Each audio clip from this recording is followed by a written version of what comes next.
Famille, regardez cet enfant. Regardez cet enfant, je ne le connais pas. C'est ce matin que je suis tombé sur une page. Ah non, mais si tu es libre, donc. Je ne connais pas. C'est ce matin que je suis tombé sur une page qui n'a même pas assez d'abonnés, qui a publié les images de cet enfant qui souffre. Un enfant qui est abandonné par sa famille après le décès de sa mère.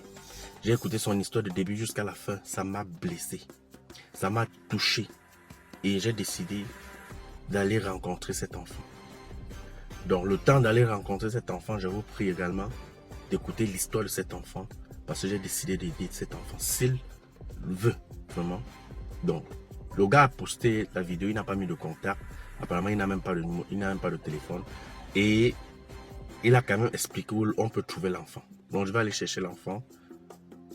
Écoutez un peu l'histoire de cet enfant, les amis. C'est incroyable.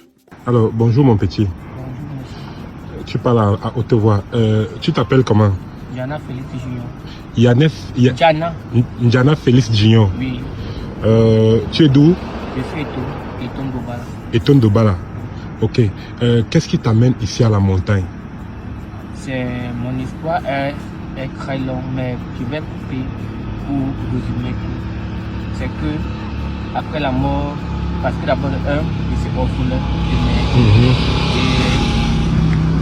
après la mort de ma mère, ma famille m'a rejeté parce que je voulais réclamer ce que ma maman avait laissé pour moi, parce qu'elle connaissait que je suis malade, je suis épileptique et qu'il faut que je prenne soin de moi. Après, ça a commencé à faire des problèmes. Mon beau-père, qui est le mari de ma mère, celui qui est même responsable de la mort de ma mère, parce qu'il a tapé ma mère jusqu'à la mener à la mort devant moi. Parce que quand il a su que ma mère avait changé le nom des papiers, mais que ça, mon nom, il a dit qu'il ne peut pas accepter ça. Et c'est là qu'il a commencé à frapper sur elle. Frapper sur elle, frapper. Ce n'est pas quelque chose de 1 mois quand on vivait moi à mes petites soeurs. C'est quelque chose de moins de 2 à 3 mois. Maman avait même peur de rentrer à la maison. Même nous, quand on sortait de l'école, on avait déjà peur. Il a fait ça après un jour. On est tombé dans une rigole. Oui, c'est là maintenant que quand on l'a soulevé, on a vu que ici était déchiré. On l'a mis à l'hôpital et c'est une petite plaie qui a tué ma mère, une petite plaie qui s'est transformée aux escarres, contaminé l'autre qui n'avait pas de problème. On a fait le tour de tous les hôpitaux de Yaoundé avec l'aide que les gens nous envoyaient. Mais après, le dernier médecin est parti nous dire non, amenez-la faire les remèdes traditionnels. Mais comme c'est une femme qui était ferme avec Dieu, elle a dit, elle m'a reconduit toujours, la volonté de Dieu va s'accomplir dans ma vie, n'ayez pas peur. Après, je crois, 13 jours, j'ai perdu ma mère. Et là, je suis devenu orphelin. Et quand je suis devenu orphelin, je croyais que ma famille allait me soutenir. C'est devenu le calvaire, puis maintenant, mais auprès de la famille de ma mère. Que moi, je connaissais que si on fait arrive à ma mère, ils peuvent m'aider, prendre soin de moi, pour que je devienne quelqu'un. Mais au contraire, c'est eux qui m'ont rejeté. Je suis allé chez mon grand-père, qui est le père de ma maman. Il a pris, il m'a dit que lui n'a pas l'argent, que tout l'argent qu'il avait investi dans son chantier, parce que lui, il construit les appartements, il m'a en location, que lui ne peut pas prendre soin de moi. Mes chers frères, mes remèdes ne sont pas très coûteux. Mais toute la paix de mes remèdes coûtait 700. J'ai commencé à faire des crises, je me tordais le corps. Et quand il fait des crises, je m'étouffe, je me blesse un peu de partout. Un jour, en voulant tirer l'eau du puits, j'ai eu les crises. Heureusement que mon oncle, en venant, il a vu, il m'a arrêté. C'est que peut-être que ce jour-là, je suis mort. Ma famille m'a rejeté. C'est là que j'ai regardé ça. J'ai mieux que je me tourne vers la société pour voir si aussi ils vont me rejeter. Et là, c'est pas que j'aime cette vie que je mène, de demander, de manger, mais je me sens plus heureux dans la rue. Les gens m'aident, je ne manque plus mes remèdes, je ne manque plus de quoi manger. Et par la grâce de Dieu, ça va aller encore plus, j'ai confiance. Tout ce que je peux demander, c'est de l'aide pour quitter dans la rue. Et c'est bien possible, je peux partir finir ma formation que je faisais avec quelqu'un. Parce que je faisais une formation en élevage que j'ai commencé, je n'ai pas pu finir. Merci beaucoup.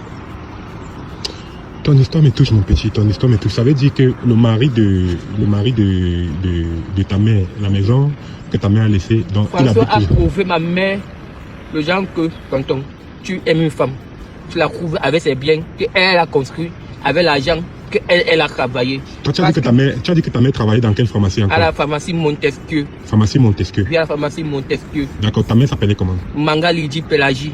D'accord. Et elle était aussi monitrice du district de Tchinga ici. Elle encadrait les enfants à la chapelle de Tchinga. Tu as dit que tu t'appelles Junior, c'est ça? Oui, Ndiana Félix Junior. Ndiana Félix Junior, d'accord. D'accord. Donc ça veut dire que le grand-père ne veut rien savoir de toi. Le mari de ta mère ne veut pas connaître si tu vis ou pas. En fait, les gens vont croire que non. Ce que je dis n'est pas vrai. Pour ceux qui veulent être vrai de la version, rapprochez-vous au moins de la pharmacie Montesquieu. Dites que vous avez vu un enfant qu'on appelle Junior. Ils vont vous raconter. Ils envoient 2 personnes, ils sont venus ici avec les larmes. Parce qu'on connaît comment ma maman m'aimait. C'est vrai, on était 5. Mais elle me disait toujours, je suis venu avec toi en mariage, sois sage. Parce que François refuse de te reconnaître. Ne joue pas avec ton école. Mais Dieu n'a pas voulu que j'arrive à me faire. Mais je sais que quelqu'un va prendre le relais de ma mère et je sais ce que Dieu a voulu que bien ce sûr, soit. mon petit, bien sûr. Ce qui est sûr, c'est que par la grâce de Dieu, ça va aller. Ton témoignage m'a vraiment beaucoup touché. Et la partie où tu étais couché ici, où le colonel est passé, il t'a vu, il a commencé à te payer les remèdes. Est-ce que tu peux me raconter un peu la partie? Parce que avant je dormais à Bastos. Oui. Oui, quelqu'un m'avait donné 500 plateaux, il avait vraiment faim sur moi. Oui, j'ai acheté le pain avec de l'haricot, j'ai mangé. Je suis rentré me coucher derrière le commissariat de Bastos. Parce que j'aimais être un peu en sécurité, que où j'ai pris au voleur, quelqu'un peut me venir en aide.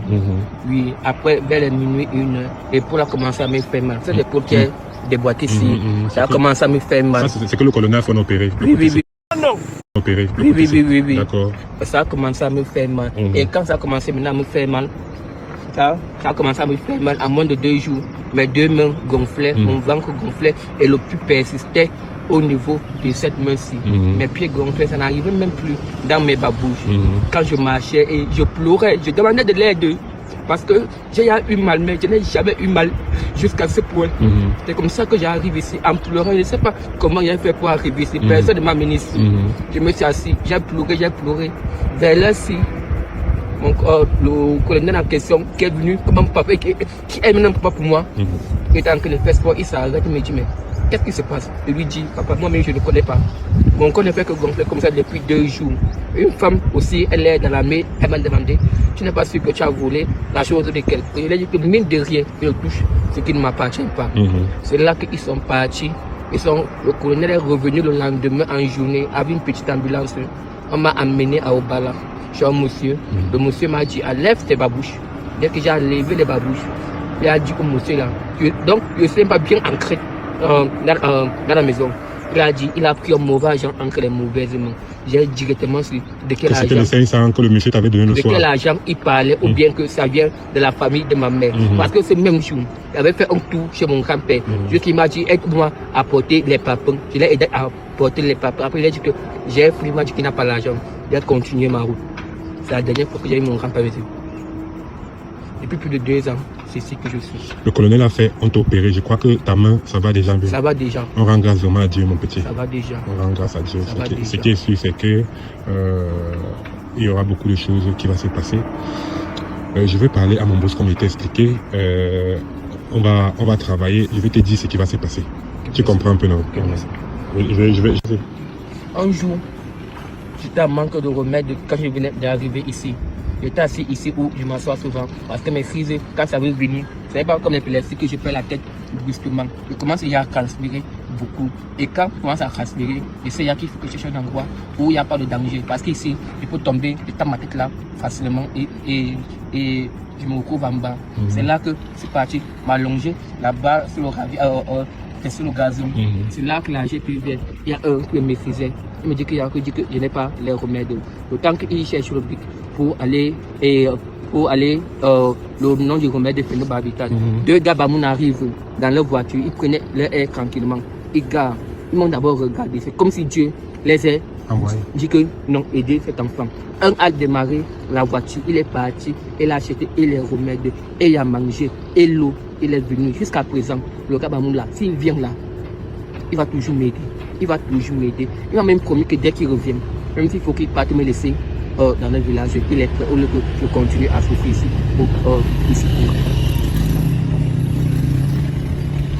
Donc les gens m'aident. Si tu te dis que les gens ne m'aident pas, non, c'est que je suis un grand même avec Dieu qui a créé la terre et le ciel. Les gens m'aident. L'aide, c'est pas seulement de donner l'argent à quelqu'un. Il y a les gens qui viennent ici, ils causent avec moi. Les enfants des gens, ils pleurent avec moi. Ils me disent que comment je fais. Je dis que c'est Dieu. Parce que moi-même pas. Alors, pour les gens qui font souvent sport les dimanches au Mont-Fébé, on ne sait jamais. Tout le monde connaît cet endroit. Si vous êtes de passage à ce niveau, voici un de nos petits qui est en détresse. Même si c'est une bouteille d'eau, vous pouvez passer le donner. C'est un Camerounais. En donnant, vous ne savez pas ce que Dieu peut aussi vous donner. C'est la vie, ça arrive, on assume. Donc, à tous les Camerounais qui font sport au Mont-Fébé, vous allez toujours trouver ce petit assis sur cette pierre, vous la connaissez très bien. Les gens viennent toujours ici faire souvent les photos, vous allez toujours trouver ce petit ici. Même si c'est une bouteille d'eau, vous allez le voir, même si c'est un 500, un 200, ça va beaucoup aider le petit parce que quand le petit explique son histoire, vraiment, tu as la larme aux yeux. Tu dis le jour que... Mes cris ont commencé comment? Ma maman, mon beau-père était en train de battre sa maman parce qu'il voulait les papiers de la maison. Il connaissait que c'est à mon nom. Et maman avait dit qu'elle ne peut pas donner les papiers de la maison. Il a dit ok, comme elle refuse, il va voir. Il a commencé à battre sur elle. Elle aussi, elle disait que mieux qu'elle meure, qu'elle lui remette les papiers. Il a commencé à taper un jour. Donc, j'étais fatigué de voir mes petites soeurs pleurer, aller se cacher derrière le canapé en train de pleurer. Je ne sais pas, le courage m'est sorti. Tu es parti l'arrêter? Non, j'avais pris un tabouret, je l'ai tapé ça au niveau de la nuque. J'ai dit à ma mère que maman fuit. Le temps qu'elle fuit, lui aussi il m'a récupéré par derrière, il a pris une balle de fer, il m'a tapé sur la tête. Et le temps que ma mère ouvre la porte, les gens entraient déjà à la maison parce qu'il avait fermé la porte un peu de partout. Tu as dit qu'il s'appelle comment? Il s'appelle Njana Simi François. Njama Simi. Njana Simi François. Il habite Yomaba. Yomaba. D'accord. Ce que les gens oublient, c'est que ce que tu fais à l'enfant de truc, on va aussi faire ça à ta part, un jour. Et quand maintenant, ma grand-mère, tonton, est amie avec le mari de ma mère. Je te dis, ma grand-mère qui est la mère de ma mère, est amie avec mon beau-père qui a tué ma mère. Parce que quand il faut donner l'argent du loyer, parce que maman fait aussi les petits studios avec les chambres. Et s'il te plaît, tonton, donc cette histoire a plusieurs. Donc, c'est tellement beaucoup, tonton. Tu sais que quand une femme a travaillé plus de 14 ans dans un endroit, elle devient affiliée à la CMPS. Maman était affiliée. Donc, elle a mis un argent de côté pour nous. Ma grand-mère s'est allée avec mon grand-père et le mari de ma mère. Ils sont allés prendre l'argent. Moi, j'étais assis ici, sur la pierre. C'est ma petite sœur qui dit que même en comprimé, vous n'achetez pas à Junior. Donc, mon grand-père répond à ma petite sœur que quand je mettais ma fille à l'école, il m'a aidé. Ils ont pris l'argent, ils ont partagé. Quand on m'a demandé de rentrer dans ces gens de famille, mieux que je me suicide, je mens. Mieux que je me suicide. Voilà, vous avez écouté son histoire, son histoire qui est vraiment triste. Voilà, donc je vous tiendrai informé pour la suite.